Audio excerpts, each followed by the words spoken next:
Hi everyone, it's Maria, and today I wanted to share with you a project that I've been working on. One of my best friends, little girls who's not little anymore, is graduated from high school, and her open house is this weekend, and I wanted to spoil her rotten and send her off into the world with things that I would have appreciated knowing about earlier in life. So I put together, I actually even searched on Amazon since we've been Amazon members. So I went all the way back to I think 2004. Just to see what I'd ordered, what things and books I really enjoyed, still thought about, still use, and which ones not so much. And it was very illuminating how you spend your money before you have kids versus after is always kind of funny. But anyway, I learned a lot about myself as I was trying to narrow down my list. I think I kept it to 10 items, which is super hard, but I'm pretty impressed with what I came up with. So without any further ado, the first thing I got her is a very awesome Arctic zone insulated freezer and like heating, cooling bag. So you can use this for when you're carrying your groceries. It zips up, so if you want to keep your groceries cool.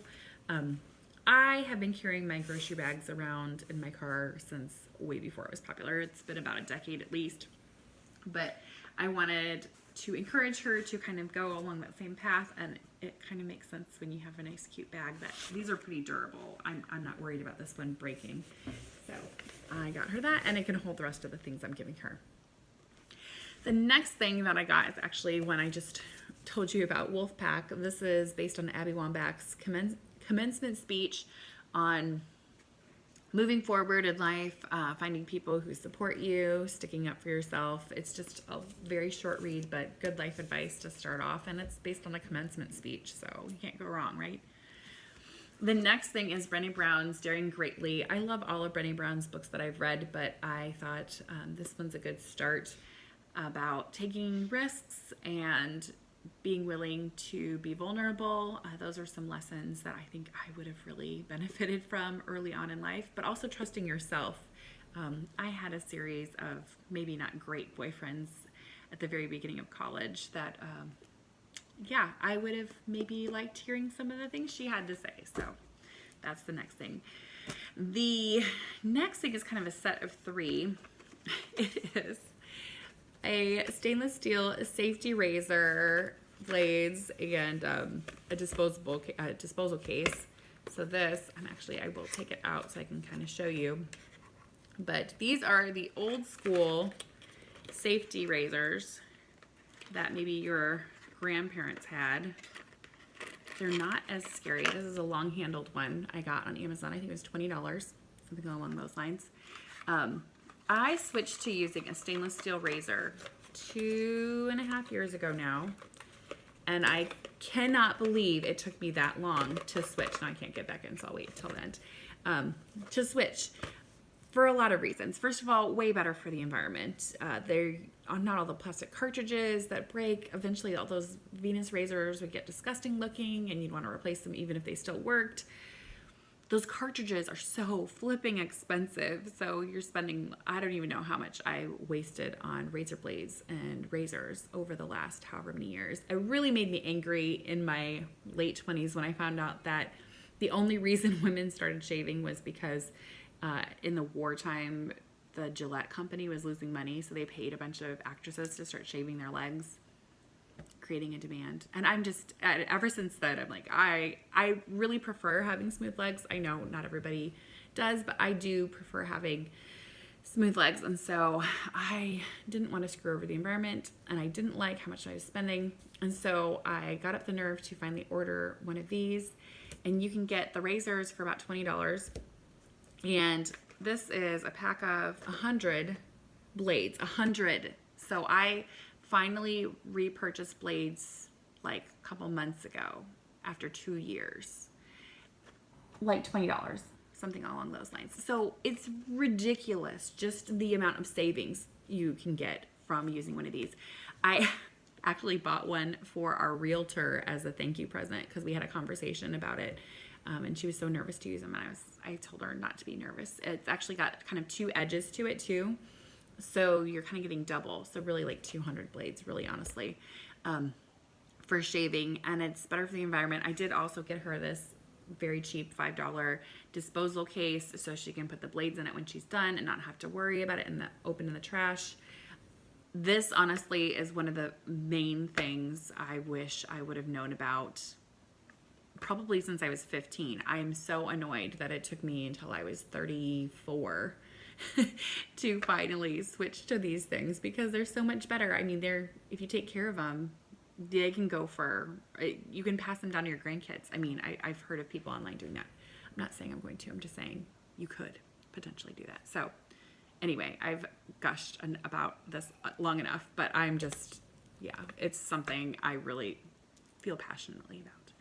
The next two things I wanted to show you are food books. Food's important, and I think a lot of times people don't really know how to take care of themselves when it comes to food. I know her mom is not as confident of a cook as I am, and so I wanted to kind of give her some basic cooking lessons that I wish I would have had. This first one is a book by Kathleen Flynn. It's the Kitchen Counter Cooking School. Her other book is also pretty good, but this one I really like. It is about Kathleen, who is a trained chef, and she decides that if she finds, I think, 8 or 9 other people, she can do kind of an not at home, she gets a studio, but a small beginner's cooking class. She goes to the grocery store to not solicit, but to recruit these people, judging from the contents in their grocery cart, and she wants them to feel empowered and able to move forward. She saves them a ton of money just by teaching them some of these skills that I think everybody should know, while also giving them some confidence and self-care for taking care of themselves. So I really love this book. It's a fun read. Also, it's a little bit of therapy mixed in, which I enjoy. This next one is based on the Netflix show Salt, Fat, Acid, Heat, Mastering the Elements of Good Cooking by Samin Nosrat. The art in here, there's postcards that are coming out, I think, in September based on the art in here. And I want to just get them because they're just so pretty. That's not as, let me find a really good page for you to look at. But they're just beautiful watercolor pictures, and I really love watercolor art like this. Here's one, the aromatic flavors of the world. So this is just kind of a really good primer for cooking and how food prep works. It's beautiful to look at, so you can even just have it out on your table, and I don't know, I just think it's just the prettiest book. It's on my wish list, so I wanted to get it for her. I've checked it out from the library a few times.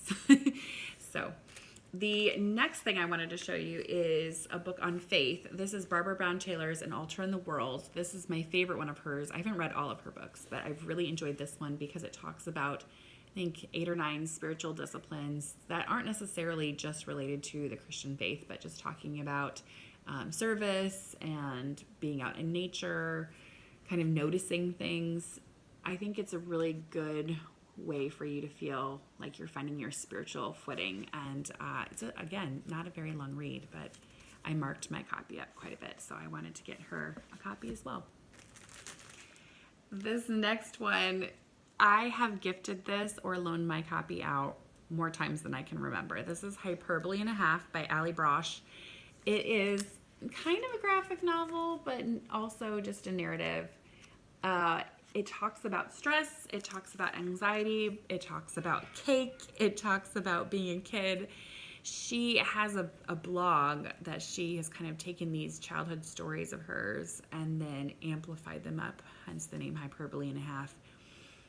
I laugh so hard every time I read these. It's been a while. I probably should due for a reread. I have given this to people through sicknesses, through separations, divorces. Anytime I feel like somebody needs to figure out how to laugh again, this is the book that I hand them, and I couldn't recommend it more. One of the chapters in here is called Cake God. It's about, see if I can find it's about her when she's 3 and her mom tells her she cannot have her grandpa's birthday cake.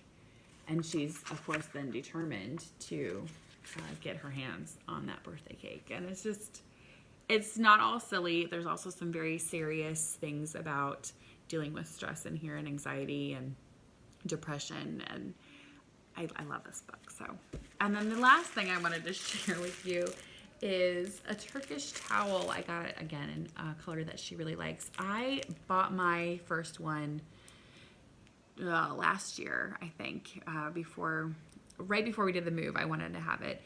They get more absorbent as you wash them and use them. They dry super quickly. They're great for, you can use them as a scarf, you can use them as a blanket in the plane. They're great if you travel a lot, which my niece is wanting to do, because they are super tiny.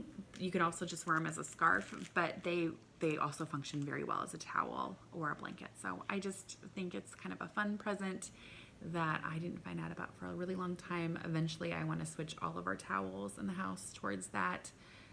Still trying to get my husband completely on board, and so they're a little bit pricier than regular towels. So I'm trying to kind of slowly do that transition. So anyway, those are my essential things for adulthood that I'm sending her off with. I would love to know, what are your essential things that you would have loved to find out about as a young person? Things that have kind of revolutionized how you are an adult today. So whether they're books or items, I would love to know in the comments below. I will talk to you later. Bye.